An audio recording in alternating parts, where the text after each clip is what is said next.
Bonjour à tous et bienvenue dans cette émission mensuelle Saint-Tiche et Evody.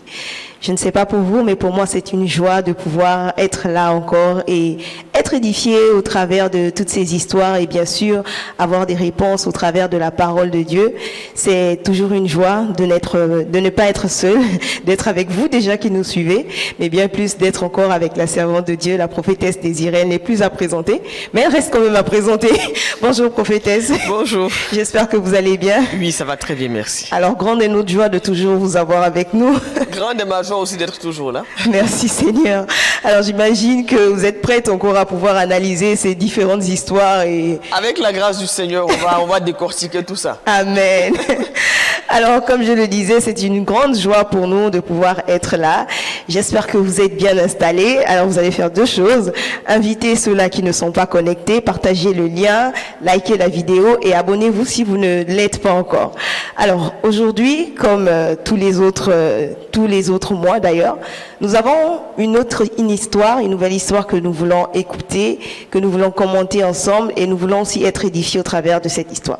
Alors, c'est l'histoire d'une sœur qui s'appelle Kanit, qui a été évangélisée, elle a accepté le Seigneur, elle est venue à l'église, elle servait. Et comme dans toute église, ce cadre que Dieu a prévu pour tout enfant de Dieu de pouvoir évoluer, bien sûr, il y a des hommes, elle rencontre les gens de sa communauté. Et entre autres, une sœur qui va lui parler de la communauté, qui va même se proposer de l'ajouter au groupe WhatsApp et bien sûr la présenter au responsable de la communauté. Et c'est le responsable Franck. Et il va se passer beaucoup de choses. Je ne rentrerai pas en détail. Je vais vous laisser écouter le témoignage de Kianit et ensuite on reviendra pour pouvoir débriefer avec la prophétesse. Je vous dis à tout à l'heure.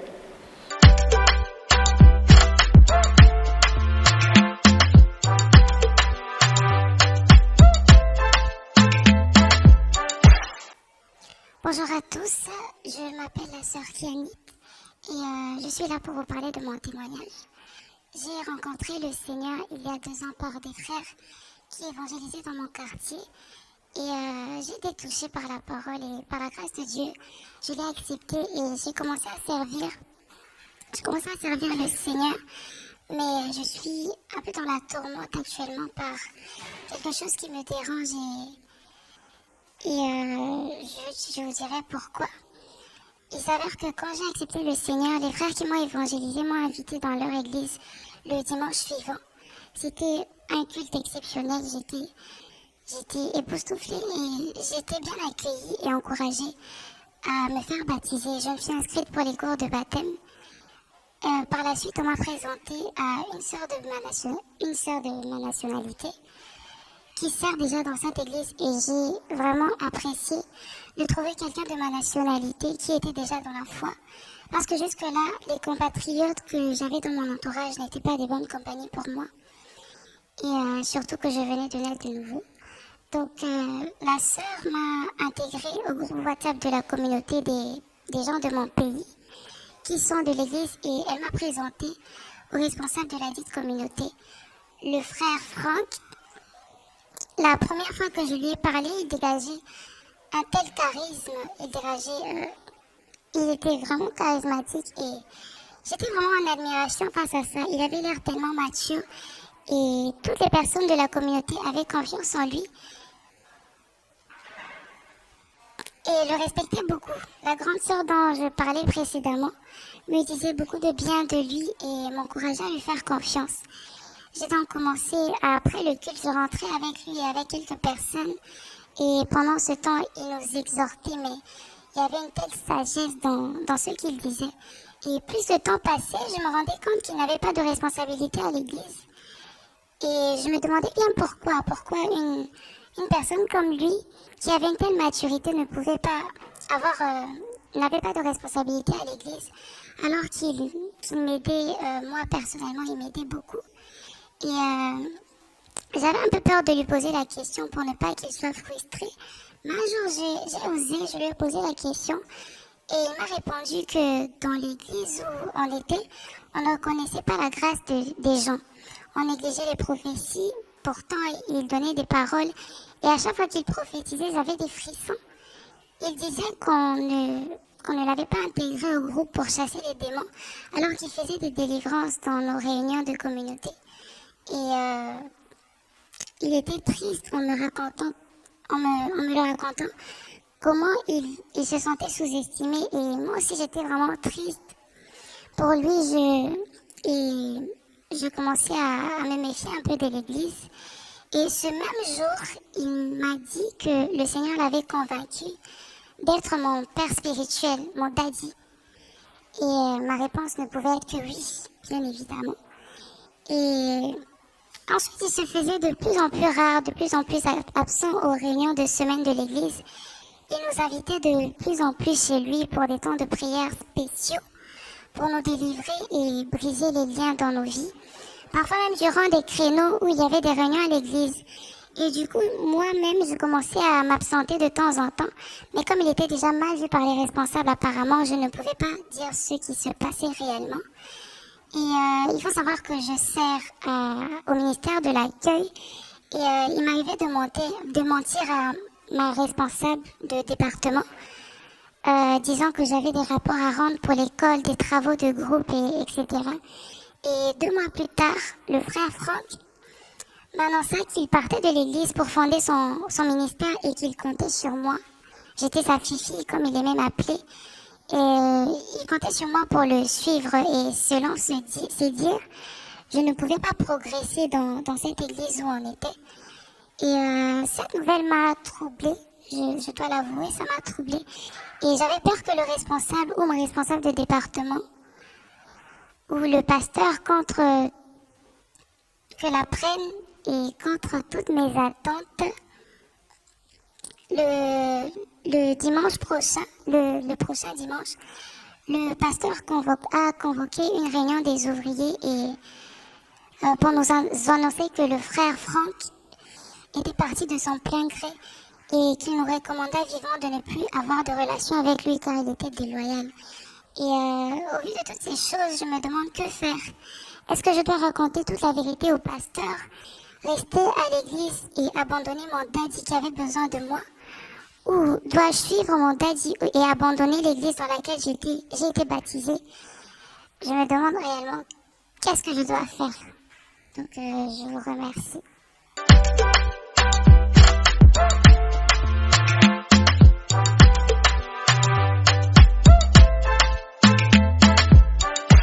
Prophétesse, Kianit et Franck, le daddy. Comment expliquer cette situation? Parce que, mine de rien, on entend beaucoup parler des pasteurs, des daddies au sein de l'église. C'est quand même quelque chose qui est répandu, pas seulement ici, mais dans plusieurs autres nations. Comment expliquer cela? Il n'y a pas à être surpris, il n'y a pas à être étonné lorsque nous lisons les écrits, que ce soit les évangiles ou bien dans les écrits de Paul. C'est clairement montré que dans les derniers temps, il y aura beaucoup de loups, il y aura beaucoup de gens qui vont s'introduire dans la bergerie, qui viendront pour détruire. L'apôtre Paul dit quoi? Ils étaient avec nous, mais ils n'étaient pas des nôtres. C'est-à-dire, ils sont du milieu de nous, ils sortent du milieu de nous. Il est clair, il dit que je sais que quand je vais partir, il y en a qui vont se lever, ils ont beau être là, mais le cœur n'a jamais été avec nous. Donc, qui est des daddies voilà, dans l'église, c'est pas nouveau, c'est-à-dire c'est pas propre à une église, c'est propre à l'église du Seigneur. C'est partout comme ça et ça montre que nous sommes dans les derniers temps. Le problème, ce n'est pas la présence des daddies, le problème c'est comment est-ce que les brebis lambda réagissent face aux daddies, aux faux prophètes et aux faux docteurs qui se lèvent dans les assemblées. C'est cela justement, parce que moi je me pose quand même cette question, je me dis, c'est quelque chose qui n'est pas nouveau. On entend parler, on voit même des fois on a vécu ces histoires-là. Mais comment ça se fait que les brebis retombent encore dans ce piège? Parce que malheureusement les brebis pensent qu'elles peuvent s'en sortir. Elles croient qu'elles savent. Elles croient que voilà. C'est un peu comme les enfants. Lorsqu'un parent dit à son enfant de ne pas faire telle chose, l'enfant le vit tout de suite mal dans la mesure où pour lui l'interdiction, c'est-à-dire il le vit comme une interdiction, comme une restriction de sa liberté, comme un pan de son bonheur qui lui est enlevé. Et c'est exactement pareil pour les brebis. Quand on dira à une brebis de ne pas faire telle chose, elle va se sentir comme si on veut la, ça dit je veux la garder pour moi. C'est comme si j'ai peur de l'autre daddy, de son pasteur du quartier. Mais c'est pas le berger qui a peur. Et en tout cas, si le berger a peur, c'est pas pour sa vie, c'est pour la vie de la brebis. Je dis quand un berger dit à une brebis de ne pas aller fricoter avec les loups. Je vais dire au pire on mange la brebis. Le berger va dire oh on a mangé une brebis, mais après il passe à autre chose. Donc quand on dit aux brebis de ne pas se mettre dans ce genre de situation, c'est pas pour nous, hein, c'est pour elles. Mais elles ne le comprennent pas, malheureusement. C'est triste. Ça démontre, je pense que l'on est en train de parler de maturité, de croissance et de maturité. Ben, c'est là qu'on va voir qui est grand et qui n'est pas grand, qui est mature et qui n'est pas mature. Wow. Jésus a dit quoi? Si vous m'aimez, vous allez garder mes commandements. Effectivement. Il faut apprendre à garder les commandements du Seigneur. Il faut apprendre à les entendre, il faut apprendre à... Voilà. D'accord. Alors, prophétesse, allons un peu plus en détail dans l'histoire. Là, on va se concentrer un peu sur mon daddy, Père spirituel. Jésus nous dit dans Matthieu 23, verset 9, « N'appelez personne sur la terre votre Père, car un seul est votre Père qui est dans les cieux. » Finalement, la notion de Père spirituel, daddy, est-ce biblique au regard de ce passage? Je crois qu'il ne faut pas juste prendre ce passage, la Bible c'est un tout. Donc il faut prendre toute la Bible. Et je crois que si on peut appeler Abraham le père de la foi, c'est sûrement qu'il y a le père de quelque chose d'autre. Donc je ne suis pas contre l'idée qu'il y ait un père spirituel, quelqu'un qui nous a d'une façon ou d'une autre introduit, pas dans le monde spirituel, mais bon, dans les choses de Dieu, dans les choses de l'Église. Je ne suis pas contre ça. C'est simplement qu'il faut donner à chacun sa juste place. D'accord. Quand je suis dans une assemblée, si, je vais dire comme ça, parce que c'est tellement vague, cette notion, c'est tellement parfois mal compris. Si mon père spirituel n'est pas dans l'assemblée en question, je suis désolé, mais ce n'est pas mon père spirituel qui a le dernier mot sur ma vie, c'est le pasteur de l'église. Wow. Parce que je suis établi, je suis dans cette église-là, c'est là que je mange. Wow. C'est là que je vis, c'est là que je suis transformé, c'est là que je reçois les soins qu'il faut. Donc l'autre a beau avoir investi dans ma vie, il faudrait que aussi bien le père spirituel et que la brebis comprennent que les choses ont changé et que désormais je suis dans un autre cadre, donc je peux pas avoir deux textes. D'accord. Autant il reste mon père spirituel, mais l'autorité et son influence doivent baisser parce que je suis dans une assemblée avec des responsables différents. D'accord. Alors, prophétesse, du coup, comment expliquer le fait que l'expression « tel est mon père spirituel, tel est mon fils dans la foi » soit en vogue de nos jours? Écoutez, les gens veulent simplement faire ce qu'ils ont envie de faire. Wow. Alors, finalement, pour qui devrais-je avoir un attachement profond? Pour mon daddy ou ceux-là qui m'ont annoncé la bonne nouvelle, ou encore mon pasteur? Un attachement profond, je ne sais pas, mais une loyauté, la loyauté, on est loyal envers ses autorités. D'accord.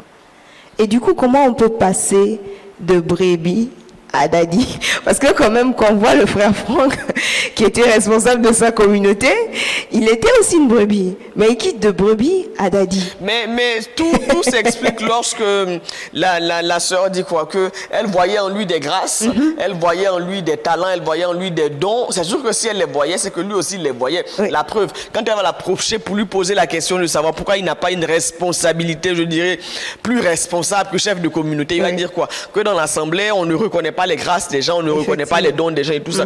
Et c'est comme ça que les gens passent de brebis à daddy. Pourquoi? Quand ils sont persuadés d'avoir un dépôt, un truc là qui est là, mais que d'une façon ou d'une autre, les autorités en place dans l'église, soit ne reconnaissent pas ce soi-disant dépôt qu'ils ont, ou bien ne leur donnent pas la place qu'ils devraient avoir. Donc, dans les coulisses, ils vont s'octroyer cette place-là, ils vont se donner cette place-là. Et c'est comme ça qu'une brebis devient un daddy ou une momie. Waouh! Et quand même, quand on entend le témoignage de Kianit, on se rend compte que toute la communauté avait confiance en Franck. Mais c'est justement ça le problème. Ça montre combien ce jeune homme il était dangereux. Et c'est triste aujourd'hui que dans l'église, on parle de ces choses-là. Qui est ces choses-là? Moi, je suis triste de voir qu'il y a des églises qui sont d'abord communautaires. C'est-à-dire, on va dans telle assemblée, pas parce que Christ y est prêché dans tout ce qu'il est, pas parce que l'action de l'esprit, elle est là, elle est vraie, elle est palpable. Non, on y va parce que il est de tel pays et que nous sommes du même pays, parce que ceci, c'est-à-dire, ce sont des affinités terrestres et charnelles qui définissent très souvent et malheureusement l'appartenance de beaucoup à une assemblée. Cette sœur l'a suivi, pourquoi? Parce que les gens de sa communauté le suivaient. Mais en fin de compte, on va suivre qui? Quelqu'un qui est du même pays que soi ou quelqu'un que Dieu a établi et qui marche selon le Seigneur? D'accord. Et du coup, quels seraient les critères peut-être pour faire confiance? Parce que d'autres peut-être vont se dire, bon, il est de ma communauté, donc je sais un peu comment on se comporte. Et s'il est dans telle église et s'il me dit ça, c'est que forcément c'est ça. Mais qu'est-ce qui est plus important? La communauté de mon pays ou la communauté chrétienne? La Bible dit qu'en Christ, il n'y a plus ni juif, ni grec, ni homme libre, ni esclave, ni ceci, ni cela. Donc si je viens, je ne dis pas de régner sa nation ou sa patrie, absolument pas. Mais ce qui l'emporte, c'est le fait que nous soyons d'abord chrétiens. D'accord. On est d'abord chrétien avant d'être de telle ou de telle autre nation. On est d'abord chrétien. Et c'est ça qui doit l'emporter. Sinon, si aussi on doit faire des histoires de communauté, donc le pasteur aussi ferait des histoires de communauté. Donc les responsables ne seront que les gens de sa nation. Il ne va favoriser que les gens de sa nation. Finalement, ça devient de la politique. Oui. Wow. Ça devient de la politique où les ministres sont de telle région parce que le président de telle région en question, où les responsables sont de telle région. Donc ça devient à l'église, on fait de la politique. D'accord. Wow. Ça ne devrait pas exister. Ce qui nous pousse à l'autre point, le chrétien et sa communauté, comment il doit se comporter finalement? Le chrétien doit être impliqué dans la vie communautaire. Il doit prendre part à la vie de la communauté. Sans se corrompre et sans se compromettre. C'est pas, on a fait l'erreur là de dire aux gens non, ils sont du monde, nous ne sommes pas du monde, donc on doit rester entre nous. Non, c'est faux. Nous sommes la lumière du monde. Le Seigneur n'a pas dit que vous êtes eu beaucoup de lumière assemblée ensemble. Il dit vous êtes la lumière du monde. Du reste, il a dit allez où? Allez dans la communauté, allez parler à ceux qui sont comme vous, allez leur annoncer l'évangile. Le chrétien doit s'impliquer dans sa communauté. Moi, j'encourage les gens à s'impliquer dans la communauté. S'il y a des élections, présentez-vous si vous êtes présentable. Si vous ne faites pas la politique vous fera. Il faut vivre dans sa communauté. Mais on va dans la communauté comme on part en mission. D'accord. Avec dans l'idée que je vais pour que Christ soit glorifié. Je vais dans la communauté pour apporter un changement. Pas le changement que moi je veux selon mes conceptions, mais le changement selon la parole de Dieu. C'est comme si je vais un peu coloniser. Permettez-moi que j'utilise ce terme. Je vais un peu comme, voilà. C'est ça, si je vais en conquête. C'est la communauté, mais je vais pour implanter les règles du royaume des cieux. Je vais pour annoncer l'évangile. Je ne veux pas juste pour manger ou pour chanter ou pour danser. Non, je vais dans le but que quand je finis, c'est-à-dire quand je vais, pour le temps qui m'est imparti, là, je vais passer 1 an, 2 ou 4 ans avec eux, que à mon départ, il y ait quelque chose de Christ qui reste dans cette communauté. Que ma présence emmène un minimum de lumière. Alors, on doit être dans la communauté. D'accord. Alors, du coup, quel est le but d'avoir des communautés au sein de l'Église? Est-ce que c'est pour se rappeler du pays ou est-ce que c'est pour juste être avec... Enfin, j'ai quitté mon pays, mais je suis dans un autre pays, toujours comme si je suis au pays. Est-ce que c'est ça le but dans l'Église? Non, je crois que ce n'est pas ça le but, mais c'est d'un côté de pouvoir se retrouver ensemble, mais aussi de pouvoir prier pour sa nation. Je crois qu'à l'Église, il y a suffisamment de programmes. Et en plus, dans le contexte dans lequel nous évoluons, dans cette nation, on n'a pas le temps de prier pour toutes les nations. Je veux dire, si tu es au Congo, tu es au Gabon, ou bien tu es au Cameroun, ou vous êtes en Centrafrique, il y a la grande majorité des chrétiens sont des gens de la nation. Donc on peut dire par exemple, tous les jeudis, prière pour la nation. Mais ici, nous sommes dans un pays où nous venons de nations différentes. Dans nos différentes assemblées, il y a des assemblées où on dépasse les 20 nationalités. S'il faut faire chaque jour prier pour une nation, ben une semaine ne suffira pas. Donc, il nous faudra au moins 1 mois pour couvrir pour prier pour toutes les nations. Donc, se retrouver en communauté, ça aide déjà. Et surtout, à prier pour sa nation. Aujourd'hui, on va se retrouver entre Congolais de Kinshasa, entre Congolais de Brazzaville, entre Gabonais, entre Centrafricains, entre Togolais, entre Béninois, entre je ne sais plus trop quoi, pour prier pour la nation. D'accord. Donc le but, ce n'est pas de faire des clans. Non, le but, ce n'est pas de faire des clans, c'est de pouvoir porter notre pays devant le Seigneur. Par rapport aux enseignements qu'on reçoit, par rapport à tout ce que la Bible nous dit, c'est de pouvoir porter la nation, porter nos autorités locales devant dans la présence du Seigneur. Mais pourtant, on entend ces nationalités, il y a comme des comparaisons. Oui, mais bien mal, parce que les gens sont charnels, ils sont immatures et ils sont charnels. Waouh. On se dit finalement, le but de la communauté, les gens ne l'ont pas compris. Les gens ne l'ont pas compris. Est-ce que c'est au pasteur de donner cette mission ou le but d'expliquer c'est quoi les communautés mais je me dis alors finalement, on va tout expliquer.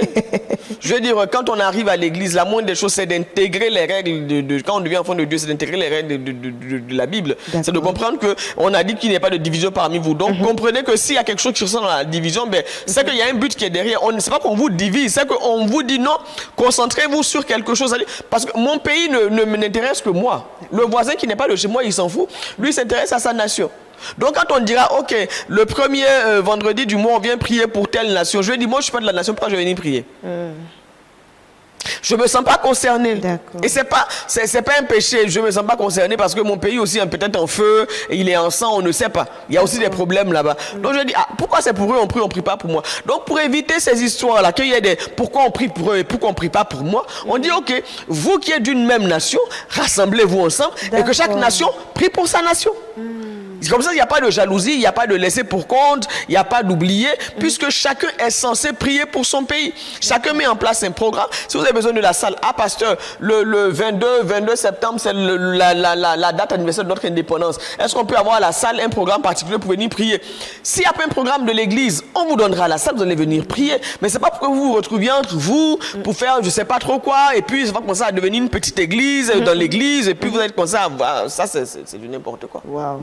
Et du coup, quel devrait être le rôle d'un responsable d'une communauté? Un responsable de communauté à l'église, il est là pour faire le pont entre l'église et le reste de la communauté en dehors de l'église. D'accord. Parce que tous les gens de ta nation ne sont pas à l'église.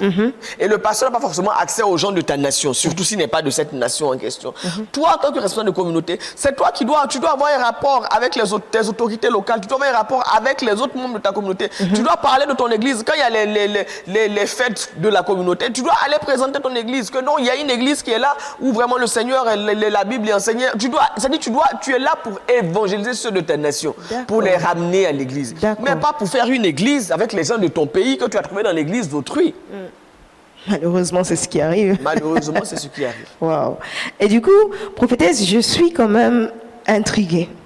J'entends Franck qui dit qu'on ne reconnaît pas les grâces dans l'église où il était, on ne reconnaît pas les grâces. Et on l'a même pas en fait nommé responsable de quelque chose.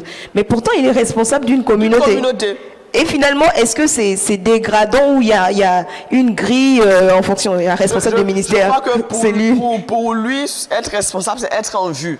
Je crois que ce qu'il visait, c'était la chair. Qu'on puisse le laisser prêcher, voilà, parce qu'il dit quoi? Kéanit dit quoi? Que non, il est délivré à la cellule. Oui. Donc pour lui, en fait, il a un manteau puissant et il veut agir de manière visible et vue dans l'église. Être chef de communauté, ce n'est pas assez.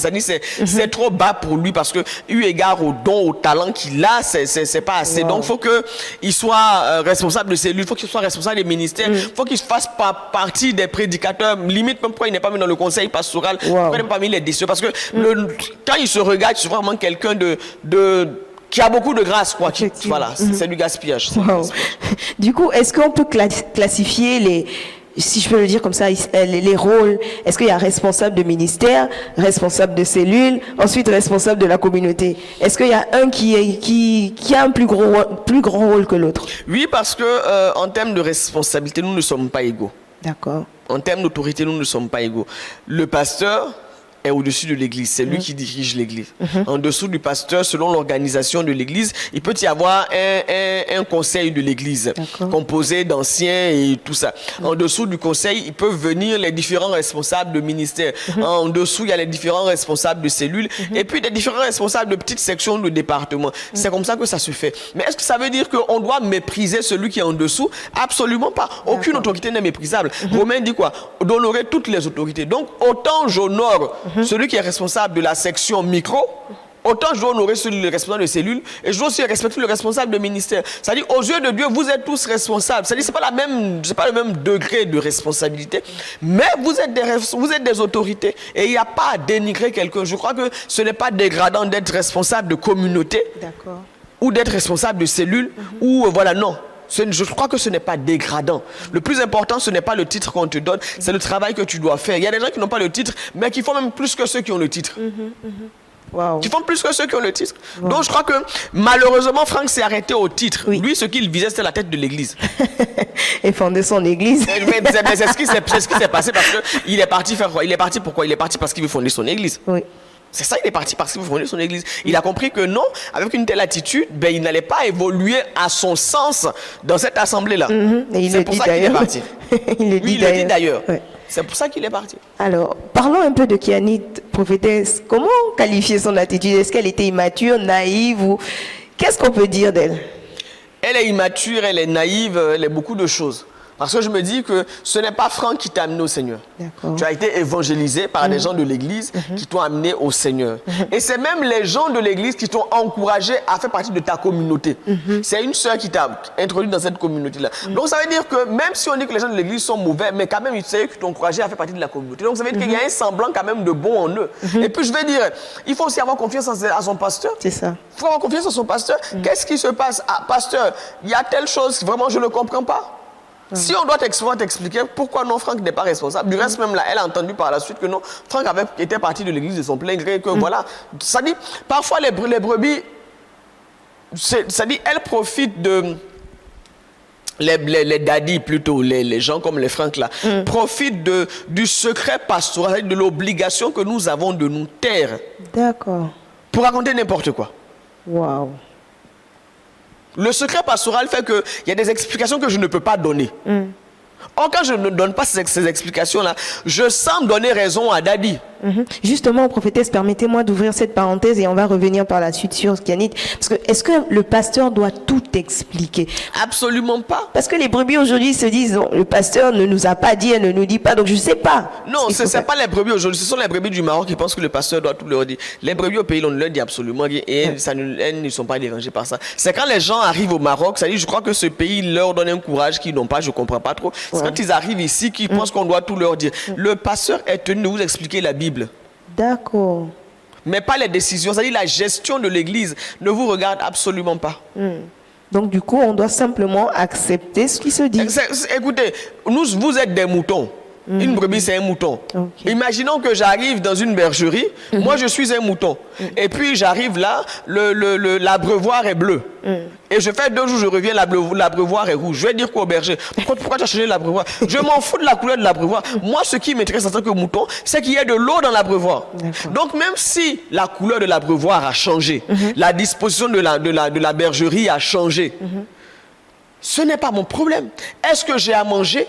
Est-ce que j'ai à boire? Est-ce que je suis en bonne santé? Est-ce qu'on s'occupe de moi? Si mes besoins sont pourvus, j'ai de l'herbe, j'ai de l'eau, j'ai un endroit pour dormir, on enlève les puces de mon pelage. Quand vient l'été, on va me tondre et tout ça. Mais la couleur de la bergerie, qui le berger va épouser? Qui le berger va faire quoi? Mais j'en ai rien à faire. J'en ai absolument rien à faire. Et malheureusement, les brebis n'ont pas compris ça. Elles pensent que non, le berger doit les consulter avant de changer la disposition de la bergerie. Mais le berger ne consulte pas les moutons. Vous avez déjà vu un homme parler avec des moutons? Ça, un homme, ça ne consulte pas les moutons. Du coup, quel message donner à ces brebis qui attendent toujours des explications? Mais en du tant que pasteur? mouton, restez à votre place. On n'a pas toujours besoin d'avoir toutes les explications. La preuve, même si je vais même t'expliquer, en effet, tu vas me dire quoi? Mais...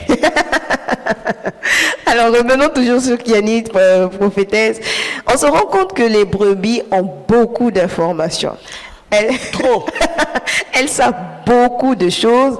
Et limite, c'est comme si le pasteur est juste spectateur dans l'église où il est déconnecté complètement. Comment expliquer ce fait-là? Je dirais que les brebis savent beaucoup de choses. Ou plutôt, elles croient savoir beaucoup de choses. Elles ont beaucoup d'informations. Ça, je ne le dénie pas. Elles ont vraiment beaucoup d'informations. Mais très rarement, elles ont la vérité. D'accord. Parce que l'information et la vérité, c'est 2 choses différentes. Les brebis savent beaucoup de choses. Malheureusement, ce qu'elles savent là, c'est très rarement la vérité. Wow. Or, elles pensent que le fait de savoir beaucoup veut dire qu'elles connaissent la vérité.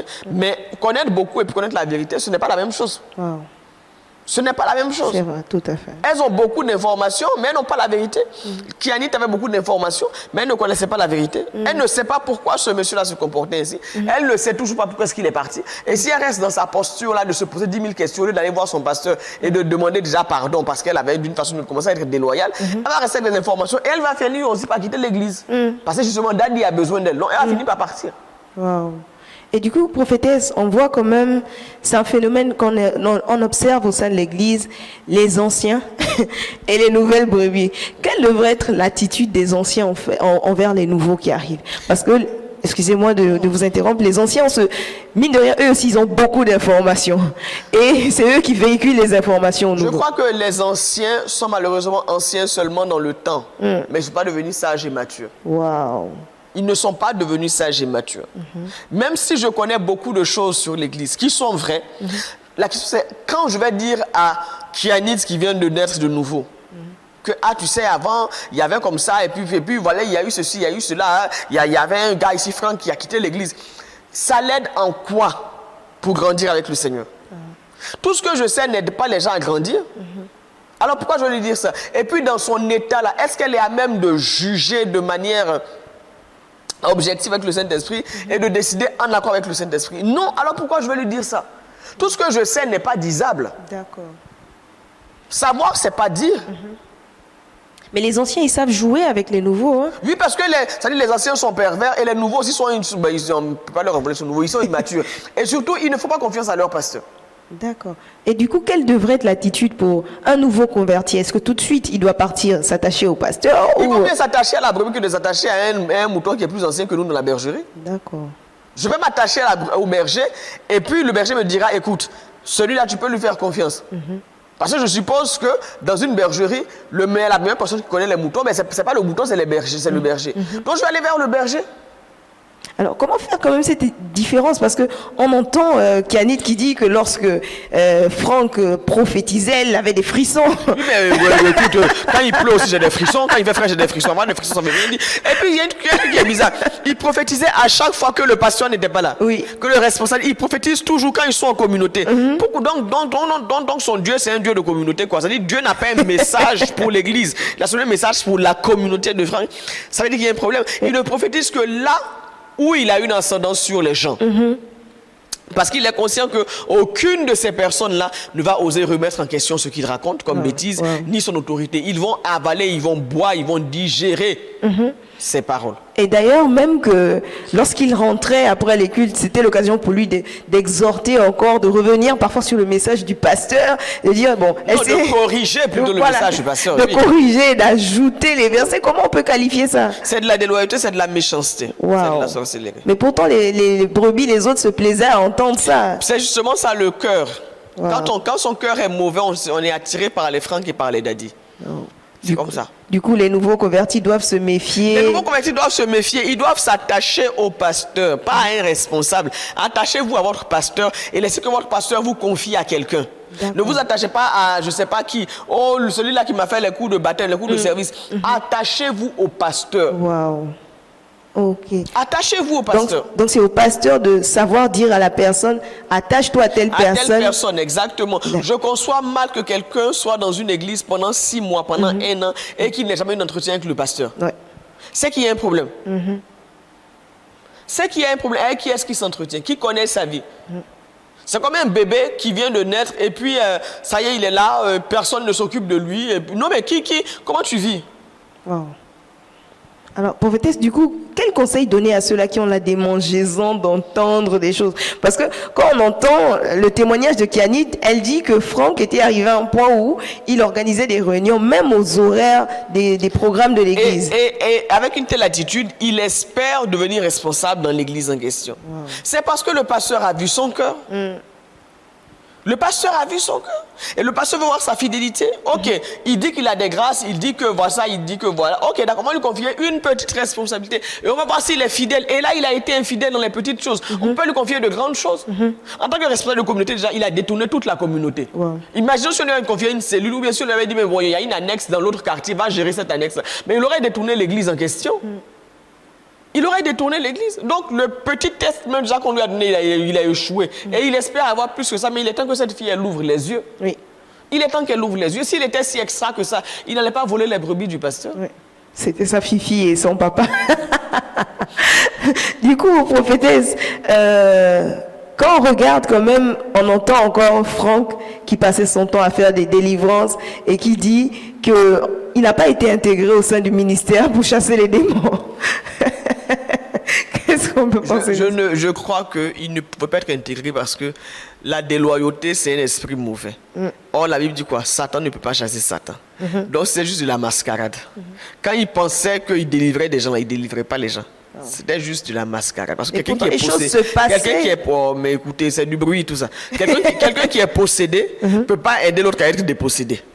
Et du coup, comment faire cette différence entre un faux prophète? Parce que c'est quand même, ils s'introduisent au sein comme des loups. On n'arrive pas tout de suite à détecter ça. Comment on peut faire? Surtout quand on est nouveau converti, encore pour les anciens. Bon, c'est pour ça que je vous dis de vous attacher à vos pasteurs. Parce que quand on est nouveau converti, il y a des subtilités que l'on n'a pas. D'accord. Parce qu'en aucun cas, Franck là ne s'est présenté comme voulant les voler. Hein. Il disait au contraire qu'il voulait les aider. C'est-à-dire, je vais t'aider à grandir parce que dans cette assemblée, il y a des choses qu'on ne vous dit pas. C'est un peu comme le diable qui vient voir Ève, qui dit non, Dieu ne vous a pas tout dit. Moi, je connais des choses que Dieu ne vous a pas dites. Que si vous mangez là, vous n'allez pas mourir. Non. C'est-à-dire, les faux prophètes viennent vous faire croire qu'il y a une révélation qui est capitale pour votre vie, mais que les autorités tiennent cachée. Parce qu'elles sont conscientes que si le jour où vous allez découvrir ça, c'est comme si le pouvoir qu'elles ont sur vous là va tomber. C'est-à-dire, c'est du genre que vous êtes, c'est comme si on vous tient assujetti, vous êtes envoûté. Moi, je viens pour vous ouvrir les yeux. Et quand vous allez ouvrir les yeux, vous allez, waouh! Mais alors que c'est tout le contraire. D'accord. Wow. C'est lui qui vient pour t'envoûter, pour que tu le suives. Mais pourtant, la Bible dit que Dieu a pris des captifs, il a donné les uns comme pasteurs, apôtres. Donc, il n'y a pas de mal à pouvoir entendre d'autres ou bien à suivre. Parce que si j'ai mon pasteur, je peux bien suivre un prophète aussi. Je n'ai pas dit de ne pas suivre un prophète, mais tu le suis comment? Ce qu'il dit, il prophétise, il donne des paroles précises parce que j'entends mon pasteur prêcher, j'ai des accompagnements, mais il n'y a pas des paroles prophétiques qui sortent. De quoi? Une parole du style quoi? Oh, tu t'appelles Shaila, tu es né en 1922. Oui, parce que on doit authentifier le ministère. Tu as besoin d'un prophète pour connaître ton nom et ta date de naissance. Bon, c'est des choses qui aident à avancer. Parce que si on dit prophète, il doit montrer qu'il est prophète. En donnant ta date de naissance. Quel est le prophète dans la Bible qui a donné la date de naissance de quelqu'un? Bon. Quel est le prophète dans la Bible qui est venu dire à quelqu'un, voici ton nom, ton identité, ton adresse, le nombre de chèvres et de chameaux que tu as? Parce qu'à l'époque, il n'y avait pas de compte bancaire. Aujourd'hui, là, c'est quoi? On donne tout ton numéro de compte bancaire. C'est tellement idiot, ça c'est facile à trouver. Mais si on se dit, il est rempli du Saint-Esprit, il est censé savoir... Donc, c'est-à-dire, ok, allons jusqu'au fond de la bêtise. Donc, Jésus est allé mourir à la croix pour que son esprit vienne habiter dans des gens, juste pour qu'on donne le nom complet de quelqu'un, sa date de naissance. Je dis, pour savoir, ça n'a pas besoin de mourir à la croix. Il faut juste demander à quelqu'un de te donner la carte d'identité de la personne. Ça me met en confiance quand je vois quelqu'un qui peut être capable de me dire ces choses, que d'entendre quelqu'un qui, prêche juste de façon générale la Bible. Parce que mine de rien... Maintenant, quand je te dis ton nom et ton adresse, ça va t'aider à aller au ciel. Donc, tu ne sais pas où tu habites. Ou bien tu es perdu. Ou tu es devenu amnésique. C'est-à-dire, aujourd'hui, qui vous dit que la précision d'une parole en fait la vérité? En fait, c'est ça même la chose. On veut la précision. Parce que imaginez ce cas, quelqu'un qui a besoin, qui cherche un visa pour aller, poursuivre ses études, qui s'est dit, bon, est-ce que je dois partir, est-ce que je dois rester? Et j'ai besoin de cette parole précise qui me dit que je ne dois pas partir. Je vois le Seigneur dans telle nation où je te vois, J'ai besoin des choses comme ça, en fait, pour pouvoir... Va prier. Mais le Seigneur dit qu'il a donné les captifs. Le prophète est là pour ça. Non, il n'est pas là pour t'annoncer, ce n'est pas un charlatan. D'accord. C'est pas un féticheur qu'on va aller consulter, oui, prophète, qu'est-ce que Dieu dit pour moi? Non, ce n'est pas un charlatan. On ne doit pas provoquer les prophéties dans la bouche de l'autre. Ah, d'accord. Et on ne doit pas non plus les inventer. Quand on est prophète, on n'invente pas les choses, sinon on devient devin. Du coup, on a la possibilité de provoquer les prophéties. Beaucoup de brebis veulent provoquer les prophéties. D'accord. Oh, qu'est-ce que Dieu a dit pour moi? Oh, parce que vous n'avez pas une parole. Mais je n'ai pas une parole, je n'ai pas de parole. La parole là qui a été prêchée là. Et puis, qu'est-ce qu'on appelle prophétie? Prophétiser, c'est quoi? C'est parler de la part de Dieu. Mais quand le pasteur est en train de prêcher là, il prêche sous l'inspiration de qui? C'est poussé par l'Esprit de Dieu que nous ont parlé de sa part. On n'a pas dit nous ont prophétisé, on dit ils ont parlé de sa part. Donc toute parole dite de la part de Dieu là, c'est prophétisé. On a parlé de la part de Dieu. Quand on prêche ce dimanche-là, on est en train de parler de la part de Dieu. D'accord. Ou bien quoi, professeur, on n'a pas tremblé, on n'a pas dit oui, ainsi dit le Seigneur, ainsi parle l'Éternel, oh mon frère, ma soeur. Parce que c'est un peu ce qu'on veut. On se dit, bon, le pasteur doit Parce qu'on est frissonner. fétichiste et charlataniste. Wow. C'est-à-dire, on est venu à Christ, mais on a gardé notre arrière-plan un peu de féticheur là. Comme on allait consulter le féticheur, ben on va aller consulter. Donc on veut que la chair soit émoustillée, on veut qu'il y ait, un peu comme Naaman, on veut qu'il y ait des apparitions, qu'il y ait des mains secouées, qu'il y ait des choses, qu'il y ait un peu de rituel, voilà, non. Mais sauf que quand c'est simple, quand c'est clair, quand c'est straight, on se dit non, ça elle a juste parlé comme ça, c'est vrai ce qu'elle a dit, c'est vrai. Mais c'était pas, il n'y avait pas la prophétie même là. Mais c'est quoi la prophétie même? C'est ça justement, parce que quand on entend Kianit, elle se dit, on a l'impression que dans son église, il n'y avait pas la manifestation de la puissance des dons spirituels. Mais là, c'est quoi la puissance? Parce que d'après elle, quand même, on voit Franck qui chasse les démons. Je reste toujours... je m'imagine quand elle dit qu'elle frissonnait, Franck prie pour elle, donne des paroles. Elle va même jusqu'à dire, il est d'une si grande bénédiction pour moi. Donc au final, le pasteur n'a rien fait. Qu'est-ce que vous appelez la puissance? Bon. L'agitation et tout ce qui va avec là?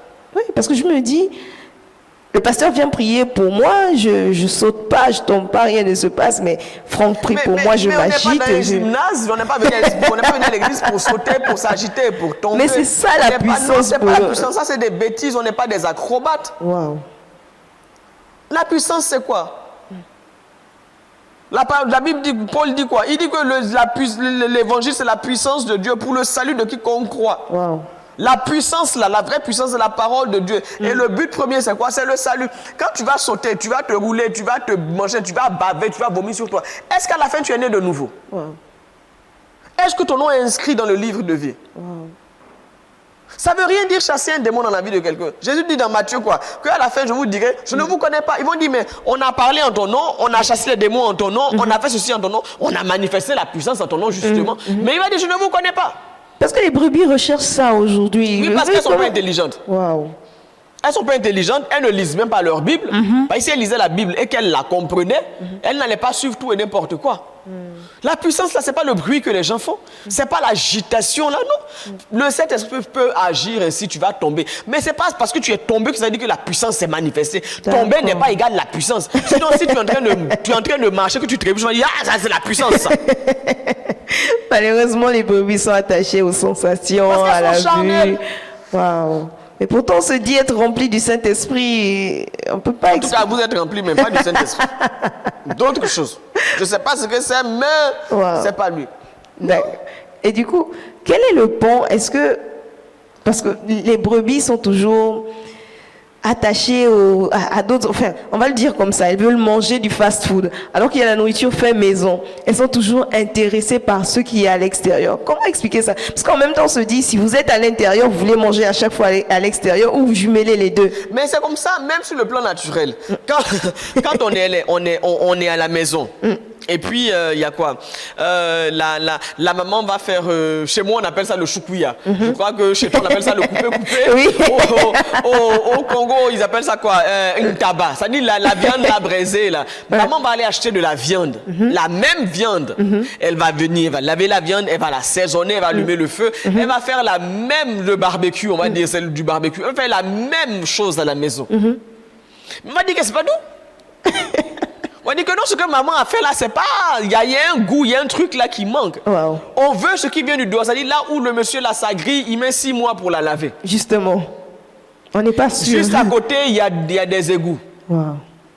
Juste à côté, il y a une poubelle. C'est-à-dire, on se dit que c'est l'odeur des égouts, les microbes, tout ce petit monde-là qui se pose sur la viande. Parce qu'il y a toujours des mouches, c'est toujours en train de chasser les mouches. Donc, c'est tout ça qui donne le goût. Voilà, justement, ça dit, on va aller s'asseoir dans un tel endroit, on va s'empiffrer, on est content parce que notre chair a été nourrie, on trouve que c'est bon, c'est doux.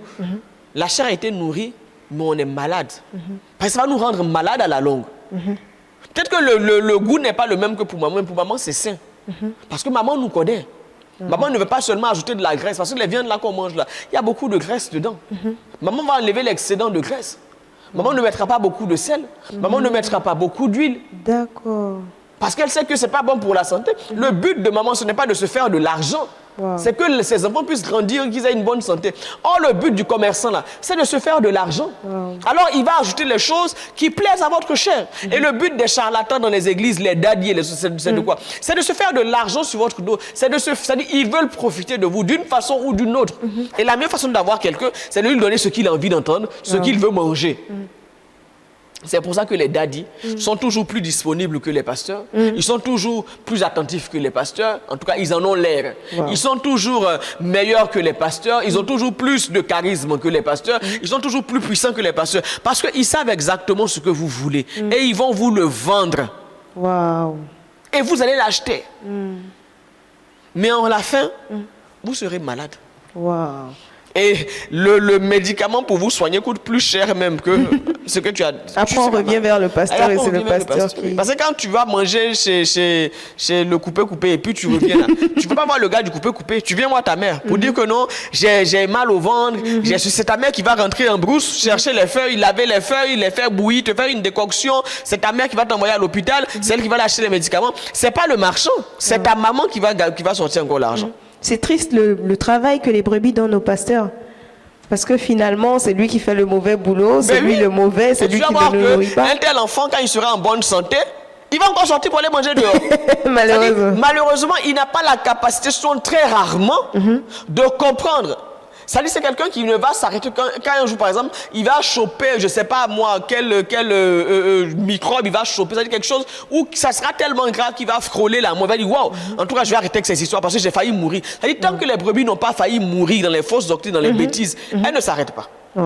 Du coup, ces brebis qui aiment suivre d'autres programmes et les programmes de l'Église, qu'est-ce que vous dites aux brebis qui sont... Attachez-vous à votre assemblée. Si le Seigneur vous a mis dans une telle église, c'est parce que c'est là que vous devez rester. C'est ce qui est bon pour vous. D'accord. Attachez. Je crois que vous devez comprendre une chose. Nous ne voulons pas... Les brebis pensent que non, c'est parce que le pasteur a peur. Comme il sait qu'il n'est pas assez puissant là, donc il sait que s'il me laisse écouter d'autres choses qui sont plus puissantes que lui, je vais partir. Bien aimé. Vrai de vrai, hein? Au fond là. On s'en fout. Vraiment, mettons affaire de pasteur de côté. On va se dire la vérité. Franchement, ce que tu fais de ta vie là, au fond là, je m'en fous. Le nombre de daddy que tu as, je m'en fous. Ce que tu écoutes, ce que tu manges au dehors, en fait, je m'en fous. Au fond. Ça ne m'intéresse pas. C'est ta vie. Ça va me faire mal. Parce que tu es en train de perdre ton temps. Mais ça va juste me faire mal. Et puis c'est fini. C'est comme quand tu apprends la mort de quelqu'un. Oh, le monsieur qui chantait bien là, il est mort. Eh, vraiment c'est triste, hein. Ça s'arrête là. Parce que les brebis s'en servent pour mettre une pression aussi au pasteur. Que quoi? Vous Donc, allez ce genre du genre quoi? Faut être puissant sinon je vais quitter l'église. Papa, on te retient pas. Le ministère est déjà pressant. Je refuse qu'une brebis me mette la pression. Tu vas mettre la pression pourquoi? Tu vas mettre la pression pourquoi? Parce qu'on se dit, je dois évoluer donc... Moi je ne comprends pas. Tous vos daddies et vos machins là, ils vous enseignent des choses. Mais dans les faits, votre vie ne change pas. Votre vie n'évolue pas. Il vous impose les 4 membres, il prie pour vous, mais rien ne se passe dans votre vie. Absolument rien. Il vous occupe avec des programmes qui n'ont ni queue ni tête. Vous êtes toujours là en train de faire des choses. Mais à la fin, quand vous rentrez chez vous, là, zéro. Zéro. Vous avez beaucoup de daddy, mais vous êtes dans la pornographie, vous êtes dans la masturbation. Vous êtes dans le voyeurisme. Parce que très souvent, les gens qui sont déloyaux, là, il y a un péché sexuel à côté. Toi qui me suis là, qui a tes daddy, ils t'ont aidé à délivrer de la masturbation. Vraiment. Tu finis de le suivre, il manifeste la puissance, tu tombes, tu te roules comme un petit cochon. Et quand tu te lèves là, tu te vas te masturber, n'est-ce pas? Mais si daddy est puissant, il n'a qu'à chasser la masturbation. Vraiment. Tu finis de te rouler par terre, tu te vas commettre l'impudicité. Mais si daddy est puissant, qu'il chasse ça. Tu fréquentes daddy depuis combien de temps? Mais ta vie de péché là ne change pas, sinon pour devenir pire. Au bout d'un moment, il faut que ta tête là, faut tourner la tête là, le cerveau là, ça ne sert pas à équilibrer seulement la tête, ça sert aussi à réfléchir. Il faut réfléchir. Quelle est cette personne là que je dis, on dit il est puissant. Mais dans ma vie, sa puissance, ça ne se manifeste que pour que j'ai des frissons. Une fois que les frictions sont passées, c'est fini. Il a aussi chassé les démons, coupé les liens. Ah, il n'a pas chassé les démons, il les a déplacés seulement. Satan ne chasse pas Satan, il les a déplacés. Parce que lui, il avait des programmes de prière qu'il faisait faire que l'église ne faisait pas. Le pasteur n'initiait pas de temps de prière, de délivrance intense où on se dit dont les démons sortent véritablement. Mais les démons là, ils sortent comment? Avec la parole de Dieu. Daddy, lui, il avait des prières qu'il faisait. Mais Jésus n'avait pas non plus. Jésus, dans la Bible, il n'y a pas un passage qui dit que non, Jésus organisait des temps de prière pour chasser les démons. Wow. Non, il prêchait. Les gens venaient avec leurs malades. Mais il prêchait d'abord. D'accord. Mais aujourd'hui, vraiment, les gens ne veulent plus. Non, les gens ne veulent plus. On s'est dit quoi? C'est ce que je dis. Les gens ne comprennent pas ce que c'est que la puissance. Ils se disent que la puissance là, c'est tout ce qui est. Non. Mais la puissance là, c'est la parole de Dieu. D'accord. Définitivement, les gens doivent le comprendre. La puissance là, c'est la parole de Dieu. C'est la parole de Dieu. D'accord. C'est ça qui est la puissance. Donc, en proclamant simplement la parole de Dieu, des démons peuvent sortir. Les démons peuvent sortir. D'accord. Mais on aime Là plus où cette- je suis en train de prêcher, vous connaîtrez la vérité vous rendra libre. La vérité vous rendra libre. On n'a pas dit que quelqu'un va s'agiter puis vous serez libéré. On dit vous connaîtrez la vérité. La vérité là c'est où? C'est la parole de Dieu. Donc j'ai des liens de famille depuis je ne sais trop combien d'années. J'arrive à l'église comme ça, on fait un séminaire. Là on parle de famille là. On fait un séminaire sur la famille. Mes yeux s'ouvrent que non, il y a telle situation dans ma famille. En fin de compte ce n'est pas normal. Mais j'ai été délivré. Est-ce que quelqu'un m'a imposé les mains? Non. Quelqu'un a prié pour moi? Non. Qu'est-ce qu'on a fait? On a proclamé l'évangile. On a parlé de la parole de Dieu. La vérité est entrée dans ma vie, la lumière s'est faite, je suis délivré. Et maintenant où je suis délivré là, qu'est-ce que je fais? Je vais maintenant me battre maintenant pour récupérer absolument tout ce que l'ennemi m'a pris. Et je vais annoncer cette délivrance aux autres membres de la famille que regardez ce qui s'est passé. J'ai été éclairé. En fait, vous êtes, moi aussi j'étais de votre nombre. Mais voici. Si vous acceptez cette parole-là, vous aussi, la lumière va se faire dans votre vie. Waouh. Ça paraît tellement simple, prophétesse. Mais on n'aime pas la simplicité. Non. Il faut qu'on doit se retrouver, peut-être courbé, on doit faire ça, on doit se mettre comme Le ça. côté fétichiste là, c'est ça. Ah là là. C'est-à-dire, on conçoit mal d'être sauvé sans notre apport. Wow. Oh, c'est ça la vie chrétienne. Du coup, prophétesse, que dire à ces anciens-là qui sont là dans l'église depuis peut-être 5 ans, 6 ans ou plus, mais qui n'ont pas de responsabilité? Mais toi, tu es venu ici pour être président ou quoi? Parce qu'après, ils se sentent frustrés. Mais comment ça tu te sens frustré? Moi, je ne comprends pas les gens. Ça dit dans ta propre famille, là, on ne t'a pas donné le rôle à jouer. Et puis tu arrives dans l'église, tu veux qu'on te donne le reste. Pourquoi? Pas que tu es là depuis 5 ans. Il y a un petit nouveau qui arrive, 1 an, 2 ans, et puis c'est lui, promotion Mais directe. si en c'est même lui que temps. Dieu veut à cette place-là, on ne vient pas à l'église pour susciter des responsabilités. On vient à l'église pour trouver le chemin pour aller au ciel. Et c'est pas normal, moi je suis là depuis. J'ai besoin aussi Mais d'être... c'est peut-être parce que tu es là depuis même que tu n'as pas. Parce que tu es là depuis mais tu n'évolues pas. Parce que je ne suis pas crédible auprès des nouveaux qui arrivent. Je vais leur dire, ça fait 5 ans, 6 ans, je suis là. Mais Et justement, moi j'arrive dans une assemblée. Quelqu'un est là, il me dit non, il est là depuis 5 ans, 6 ans. Et puis même une aiguille, il n'a pas ça comme responsabilité. Je me dis qu'il a un problème. Waouh. La logique fait que ça dit tu as un problème. C'est-à-dire, dans la logique, désolé, tu as un problème. Il doit se remettre en question. Mais il faut se remettre en question. Et il ne voit pas, il s'est dit, j'ai des grâces. Non, c'est pas avoir des grâces. Les grâces, là, c'est pas avoir des grâces qui fait qu'on devient responsable. C'est avoir le caractère qu'il faut qui fait qu'on devient responsable. Ah, peut-être j'aimerais comprendre quelque chose quand même. Parce que vous, l'Église me restreint, donc ce champ, je n'arrive pas à me déployer. Mais quand je suis dehors, chez moi, j'arrive vraiment à me déployer. Mes grâces se manifestent et les autres le reconnaissent. Mais c'est pas un problème, c'est comme quand on a un chien. Oui, c'est comme quand on a un chien et qu'à la maison, le chien, on va lui mettre une laisse. Parce qu'on sait que, voilà, on ne veut pas qu'il aille faire ses besoins partout. Mais dès qu'on arrive le soir et qu'on se voit avec le chien et qu'on lui enlève la laisse, il commence à courir partout. Qu'est-ce qu'il fait? Quand il court partout là, il fait absolument partout. Wow. Donc là, s'il a déployé ses grâces, il y a des gens qui font des pipis spirituels dans la vie des gens partout. Et ils appellent ça des grâces. Mais ils sont en train de faire laisser leurs excréments spirituels dans vos vies. C'est que vous appelez des grâces là. Ma chérie, tu appelles ça les grâces. Il est en train d'aller aux toilettes spirituellement dans ta vie. C'est fort ça, prophétesse. Waouh. C'est de la saleté qu'il dépose dans votre vie. Ce que vous appelez les grâces là, c'est de la saleté qu'il dépose dans votre vie. Et regardez ce que ça produit. Ouh là là. Regardez ce que ça produit. Ce qu'il appelle les rimes, bon non, j'ai des grâces. Il n'a pas de grâce. Son ventre est ballonné de mauvais esprits. Son ventre est rempli d'excréments spirituels. Et toi, tu appelles ça des grâces. Il va venir mettre Toutes ces grâces-là dans ta vie. Oui, il y a quand même quelque chose qui devait attirer l'attention de Kianit parce qu'elle avait peur, cette jeune fille, elle avait peur de poser la question aux responsables, elle avait peur que les pasteurs apprennent cela. Elle mentait même. Et finalement, les brebis se retrouvent à mentir parce qu'elle mentait à son Elle responsable. mentait à son responsable. C'est terrible quand même. Moi, je reviens tout sur ce que vous disiez tout à l'heure. J'ai envie de dire aux gens qui sont dans l'église depuis 5 ans, 6 ans et qui ne sont pas responsables, vous n'avez pas besoin d'être frustrés. On n'a pas besoin d'avoir un titre pour bien servir à l'église. D'accord. On n'a pas besoin d'avoir je ne sais quoi pour bien servir à l'église. D'accord. Servez. D'accord. Servez. J'aime Matthias. Rarement on parle de lui dans la Bible. Je pense même qu'on a parlé, je crois qu'une ou deux fois. Lorsque Jésus monte au ciel, il repart vers le Père, la Bible dit quoi? Les disciples retournent à Jérusalem et ils disent qu'on va choisir quelqu'un comme Judas a fait ce qu'il a fait et qu'il allait là où il est allé. Il ne faut pas que sa place reste vide. On dit qu'un autre prenne sa place. D'accord. Et j'aime le critère. Ils n'ont pas dit le plus charismatique. Ils n'ont pas dit celui-là qui agite les foules. Celui qui parle bien. Ils disent celui qui a été avec nous depuis le début. Pourquoi? Parce que depuis le début, il faut que tu aies entendu tout l'évangile que le Seigneur a prêché. Donc que tu connaisses quand même la parole. Parce que c'est de ça dont il est question. Les disciples savaient qu'ils allaient partir annoncer la parole. Ils n'allaient pas partir annoncer le charisme. Celui qui a été avec nous depuis le début, celui qui a été fidèle depuis le début, celui qui a vu le Seigneur à l'œuvre depuis le début, celui dans la vie de qui Jésus a laissé une empreinte, c'est celui-là qu'on va prendre. Et ils ont pris Matthias.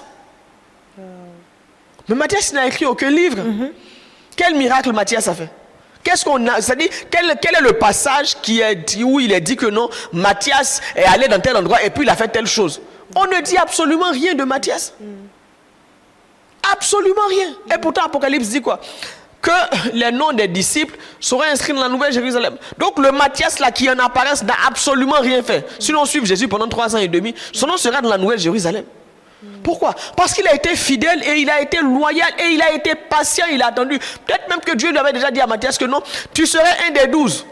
D'accord. Et puis Jésus va à la montagne, il prie, il vient, il commence à appeler Simon, Matthieu, Lévi, il y en a qui encore, Barthélemy, non? Il appelle. Et puis, enfin, 11, il reste une place. Matthias se dit, ah, ça c'est moi, comment je vais se lever? Judas. Il dit, ah, mais Judas là, nous tous on sait qu'il vole, mais c'est Judas que Jésus a appelé. Il aurait pu partir le jour où on a appelé les 12 et qu'on ne l'a pas appelé. Mais Matthias est resté. Même s'il avait une prophétie, il avait eu une vision, Matthias est resté. Parce qu'au fond, ce qui intéressait Matthias, ce n'était pas d'être l'un des 12 apôtres, c'était de suivre Jésus. Qu'est-ce qui vous intéresse dans l'église? C'est de devenir responsable, mais c'est de suivre Jésus. Ah, question. Parce que beaucoup de gens quittent les églises parce qu'ils sont arrivés, ils n'ont pas été responsables. Et les gens confondent, c'est-à-dire ils confondent leur âge, ils confondent les responsabilités qu'ils ont au dehors. Tu peux être ministre au dehors, mais à l'église, tu n'as pas de responsabilité. Les talents qui sont nécessaires pour être ministre, là, ce n'est pas les mêmes talents qu'on cherche à l'église. D'accord. Ce n'est pas les mêmes. Lorsqu'il faut établir les diacres, Pierre n'a pas dit non, prenez des gens qui sont grands, qui sont costauds, qui sont... On dit qu'ils sont remplis de l'esprit. Qui sont remplis de l'esprit. Tu es peut-être ministre de l'économie, tu es très bon en économie, mais tu ne seras pas responsable des finances à l'église. C'est ça le danger, on va emmener son rôle à l'église. Oh non, tu es général dehors, tu veux aussi qu'on t'appelle général à l'église. Mais à l'église, tu n'es pas général, à l'église, tu es un frère. Moi, je refuse qu'on appelle les gens à l'église avec leur titre civil. Oh non, au dehors, il est docteur. Oui, mais à l'église, tu n'es pas docteur, parce qu'à l'église, quand on dit docteur, là, c'est pas le médecin. C'est le docteur de la parole. Est-ce que tu es docteur de la parole? Non, pourquoi tu veux qu'on appelle docteur à l'église? Wow. C'est à cause de ça que les pasteurs sont beaucoup critiqués, parce qu'on se dit, comment un pasteur peut choisir un nouveau converti et sauter un ancien? Déjà, un nouveau converti ne doit pas être responsable. Si un pasteur prend un nouveau converti, c'est que lui aussi n'a pas compris. Il faut lire Paul. Quand Paul parle à Timothée, il ne faut pas que la personne vienne fraîchement de se convertir. On prend quelqu'un qui est ancien dans la foi. Pas ancien dans le nombre d'années, mais quelqu'un qui est ancien, qui est mature. D'accord. Donc, je peux être né de nouveau il y a 2 ans, mais j'ai plus de maturité que celui qui est né de nouveau depuis 10 ans. Ce n'est pas l'ancienneté, le nombre d'années dans la foi qui fait qu'on est mature. Non, c'est sa capacité à recevoir et à mettre en pratique la parole de Dieu qui fait qu'on est mature. Ah ouais. Donc du coup, que dire à ces anciens-là qui pensent que les pasteurs choisissent leurs préférés? Ça, le fait même qu'ils pensent comme ça prouve que même ils sont seulement anciens dans l'âge. Ils ne sont pas matures. Ils ne sont pas matures. On aurait pu me choisir, moi, mais... Oui, mais on ne l'a pas fait. Maintenant, tu vas faire quoi? Tu vas faire ton clan dans l'église, tu vas quitter l'église, tu vas commencer à bouder. Parce que c'est ce qui est arrivé finalement à Franck. Mais ça montre bien qu'il était immature. Parce qu'en se disant, bon, je pars avec presque le reste de ma communauté, c'est l'église Il est immature et ceux qui le suivent sont encore plus immatures. Waouh. C'est comme Absalom et les gens qui le suivent. Et du coup, prophétesse, quand on entend encore Franck qui dit à chaque fois, on ne reconnaît pas mes grâces. Et beaucoup de personnes... Mais c'est quelle grâce même qu'il a fait? C'est ça justement, je me posais la question, les grâces que les gens disent, les grâces, c'est quoi finalement ces grâces? C'est quelle grâce? Parce qu'on entend beaucoup les gens dire, on ne reconnaît pas mes grâces, on ne reconnaît pas mes talents, voilà. Mais moi, je ne comprends pas les gens. C'est-à-dire, quelqu'un va te dire non, Dieu m'a dit que non, il voulait se servir de moi dans la musique, que j'allais... Mais est-ce que Dieu t'a dit que c'est ici que tu allais se servir de toi dans la musique? C'est ça, mais il y a le micro, il faut que je chante, je dois... Mais les micros là, il n'y en a pas assez.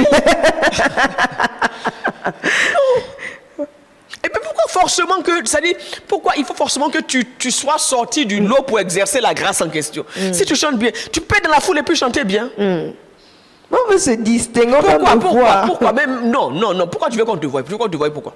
Non, Dieu m'a dit, parce que toutes ces personnes m'ont dit, Dieu m'a dit. Oui, mais c'est ça, que Dieu parle à tout le monde. C'est ça aussi le problème, que Dieu parle à tout le monde. Les gens pensent que Dieu leur parle, mais c'est pas Dieu qui leur parle. Mais je dois chanter, le pasteur doit entendre ma voix et les autres mais aussi chante doivent fort entendre. dans la foule. C'est assez difficile. Chante fort. C'est assez difficile de se distinguer dans la foule comme ça si je chante fort. Je dois être vue. Chante fort. Oh non, moi j'ai la grâce, moi je chasse les démons, moi je fais... Mais quand même ta vie là même ressemble à une prison démoniaque, tellement il y a de démons dans ta vie.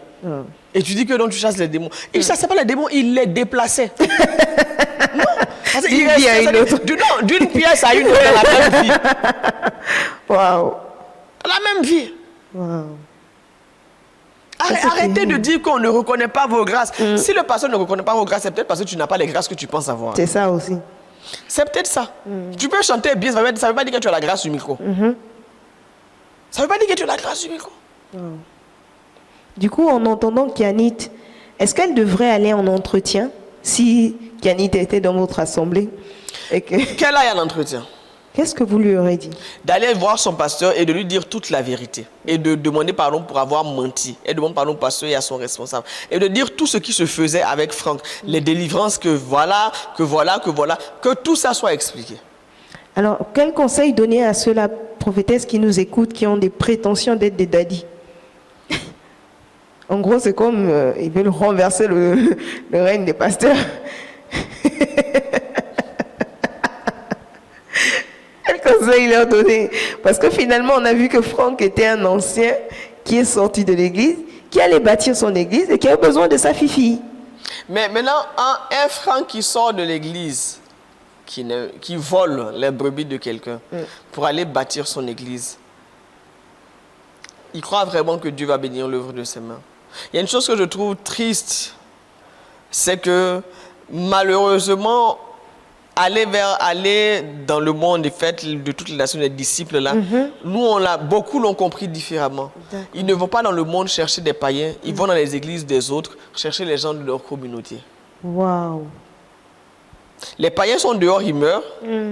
Et ceux, soi-disant les daddies là, au lieu d'aller chercher les païens, ils vont aller prendre des gens dans la vie de qui quelqu'un a souffert. Quelqu'un a apporté une transformation. Et ils vont trouver un moyen subtil et très malsain de détourner ces personnes. Ça veut dire que les églises c'est pas que l'enfer c'est dépeuplé pour peupler le ciel, c'est pas ça. L'enfer est toujours aussi peuplé. Mais on vole les brebis les uns des autres pour en avoir. Ça, c'est pas être pasteur, c'est être un mercenaire. C'est être un mercenaire. D'accord. Et les brebis ne le voient pas, malheureusement. Non, les brebis ne veulent pas le voir. C'est volontaire En tout cas, je crois que dans la majorité des cas, les brebis ne veulent pas le voir. C'est parce volontaire? que être têtu et aveugle, c'est un choix. Pourtant, la voix du pasteur se fait entendre quand même au sein de votre assemblée. On peut dire qu'on aurait eu des personnes qui sont avisées parce que vous n'arrêtez pas d'en parler. Mais quelque part, on se dit peut-être que vous avez peur. C'est ça, les gens se disent que non, que j'ai peur, que je veux les restreindre. Mon cher, je ne veux pas te restreindre. Il faut comprendre que si tu n'es pas là, ça fait un problème en moi. Donc, la nature des choses voudrait que je me dise, mais moins j'ai de brebis, mieux c'est parce que ça va réduire mon travail. Oh. Et pourtant, pourquoi je vais me battre pour te garder? C'est-à-dire, pourquoi je vais me battre pour garder un travail qui est ingrat? Je vais dire ça comme ça. Parce que une brebis, tu vas faire preuve d'ingratitude envers moi. Parce que c'est pour ta vie. J'ai pas peur. J'ai pas peur pour moi, j'ai peur pour toi. Du coup, prophétesse, quel est le rôle d'un pasteur dans la vie d'une brebis? C'est de dire à la brebis, voici le chemin. La brebis est libre de choisir ou de ne pas choisir. D'accord. Et quelles sont les prérogatives de la brebis vis-à-vis de son pasteur? Écouter, respecter, faire preuve de loyauté. Wow. Et pour finir, prophétesse, quel message, j'aime bien finir toujours là-dessus, donner à Franck, ensuite à Kianit, ensuite à ceux-là qui aspirent à être pasteurs, et pour finir aux anciens, ceux-là qui sont anciens dans l'église. Je commencerai par les derniers. Aux anciens, je dirais ceci, que vous n'êtes pas anciens parce que vous êtes là depuis 15 ans, depuis 20 ans. Quand la Bible parle d'anciens dans l'église, c'est pas le nombre d'années dans l'église, non. Vous êtes anciens parce que vous avez atteint un certain niveau spirituel. Et aussi longtemps que votre ancienneté, un nombre d'années, ne peut pas être mesuré en termes de maturité réelle et solide, vous n'aurez aucune responsabilité. Aucune. Même si dehors vous êtes le général, à l'église, vous êtes un enfant spirituel. Et on ne confie pas de responsabilité à un enfant spirituel.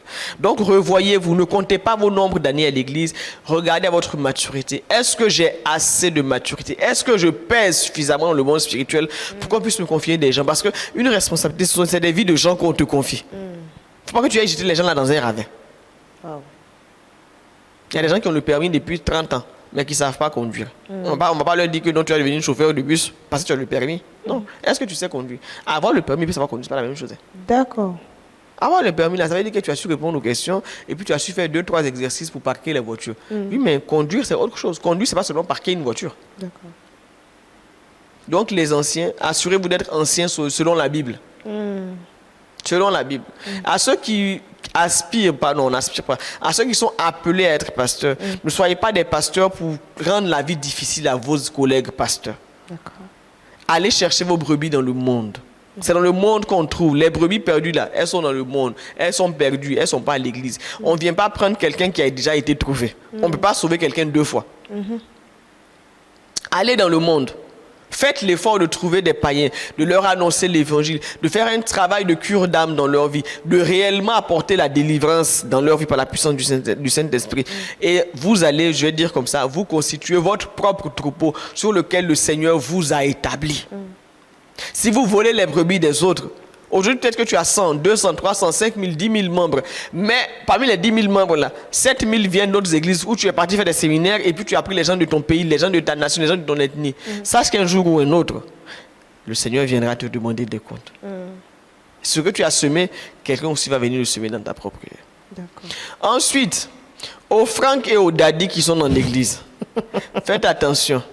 Si vous estimez qu'on ne reconnaît pas les grâces que vous avez, on ne reconnaît pas les dons que vous avez et que vous êtes porteur de tous les dons spirituels que la Bible cite et qu'on gaspille cela dans l'église, quittez l'église et quittez l'église dans le silence. Quand vous partez, vous ne critiquez pas, vous ne dénigrez pas, vous ne faites absolument rien. Et vous partez seul parce que vous êtes arrivé seul. Vous êtes arrivé, parce qu'il y a des gens aussi qui partent, oh non, celui-là c'est moi qui l'envoie au Seigneur. Donc, ok, on part ensemble. Non, vous êtes arrivé seul, vous partez seul. D'accord. Ensuite, au Kianite, il ne faut pas être aussi naïf ou naïve. Tu es dans une assemblée, parle avec ton pasteur. Personne mieux que le pasteur ne sait ce qui est bon pour toi. Alors n'écoute pas les daddies, les momies, les aunties, les oncles qui sont dans l'église. Va vers le pasteur. C'est au pasteur que Dieu parle de ta vie.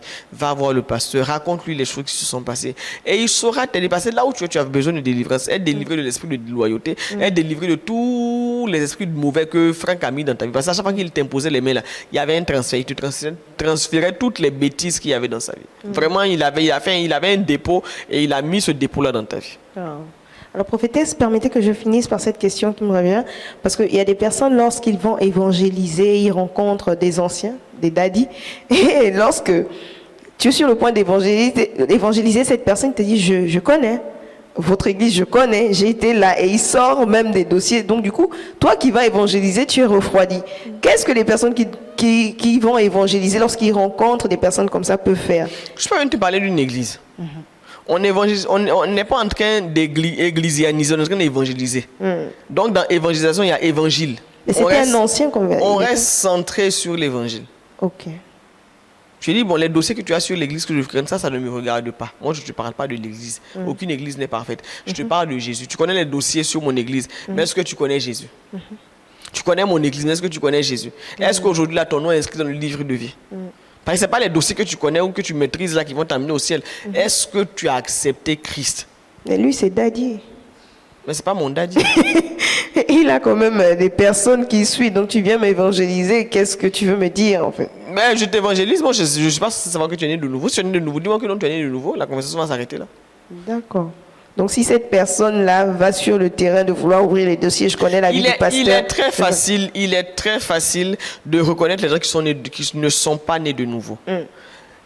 Ils ne peuvent pas répondre oui ou non aux questions. Ils vont commencer à rentrer dans des non, mais dans votre église là on a dit, mais c'est votre église là, c'est non. Dès l'instant où quelqu'un commence à ramener le sujet à l'église ou à une telle personne, c'est que la personne n'est pas née de nouveau. C'est-à-dire elle n'est pas née de nouveau et elle cherche une excuse, une raison pour justifier le fait qu'elle n'ait pas accepté Christ. Oh non, c'est parce que c'est votre église. Non, non, on parle pas de l'église. Est-ce que tu es né de nouveau? Est-ce que tu as accepté Jésus? Wow. Ça, c'est pas lié à une église. C'est entre toi et puis le Seigneur Jésus. Est-ce que tu as accepté Jésus? D'accord. Donc s'il me dit oui, je m'arrête là. S'il dit oui, on va voir maintenant s'il accepte. On va continuer à poser les questions. Quand tu as accepté Christ là, tu dois savoir, tu l'as accepté quand? Ça c'était où? Non, je vais à l'église depuis que je suis jeune. Non, c'est pas ce que j'ai demandé. Est-ce que tu as accepté Jésus? Aller à l'église pour accepter Jésus. Et si tu dis j'ai une église, moi, de maison? Non, c'est pas de ça dont on parle. Est-ce que tu as accepté Jésus? Donc on doit rester centré sur l'évangile. C'est Christ et Christ seul. Est-ce que tu as accepté Jésus? Le reste là, on n'est pas dedans. D'accord. Wow. Merci prophétesse. Un sujet quand même au sein de l'église qui ne fait que s'amplifier. Malheureusement. Et on espère qu'au travers de tout ce qui a été dit, les réponses aux questions, les gens vont comprendre et changer de vie. Voilà. Que le Seigneur vous bénisse. Qu'il vous bénisse aussi. Amen. Et que le Seigneur vous bénisse, chers téléspectateurs, vous qui nous avez suivis. Nous prions réellement que le Seigneur transforme vos vies et que vous soyez des brebis qui restiez premièrement attachés au Seigneur, mais attachés également aux responsables que Dieu a établis au sein de vos assemblées. Ne suivez pas les daddies, suivez vos pasteurs. Que le Seigneur vous bénisse et à très bientôt.